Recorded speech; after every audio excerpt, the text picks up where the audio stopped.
चिंगा तमना मफम खुद नोमई कापी खोजे बोम कापी खोजे लान खुगी कई इचा मैम नमखई मई नुआन का तुमजगद इचा मैम लान लेरगी शांति वरे पीस वरे है लापद कमई ममा थमोद सौजे मखा तारना चाही फाजलकद अखोगी यौसंग कुमई तौबीगनु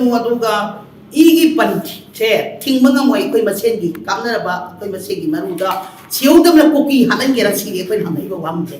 कोकी न मणिपुर लोकसभा वैथोरोइदबा पोतो वैथोरोइदबा पोतुदा नखोई हंतोखो अखोई इंग चिंगा लेबेसी हैबनी अदुना करिबा यौसंगी थाबनसिदा करिगुमा इसै तौदना जगोई सारक्तना अदगी थाबन चोंगपा तारगदी तौबीगनु हाइदना सराय अपुनबा नुपी लमजिगलुना लैगिदबा इचा पुनमक अमदी खुनगाइबा इचा पुनमक निमुन चाकोबसु लेपखबा मतम मसिदा कौद्रा मतम सिदा कैगुंबा लैसाबी कया नुपिम चाहौरिबा कयाना नबुंगना पारक सिंगिदबतनी हाइदना अखोइना मखोइना उpu ममम पाइदना सोरोक थत्तना नखोइना वत कनो चेन पीदना सानबा थिलिबा नखोइ पुनमा मेकअप थोकदबनी मेकअप थोगा नखोइ थाबन जोंगे लमबेसलम चंझलकनो करिगुंबा लम हेंदना चंझलक तारकदे अद सोप पनबा थोकलबनी नसा नसा की डाइट तब जगदबनी अदुगा लेरिबा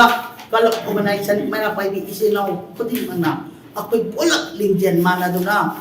असिगुम थोरम यौसंग कुमई से अखोइ पुवारी संगन लाखबा यौसंग कुमई से लेबलसे हाइबसे पुनम ई मफमदनी सलाइरकसी पाउजेन बिजरिबा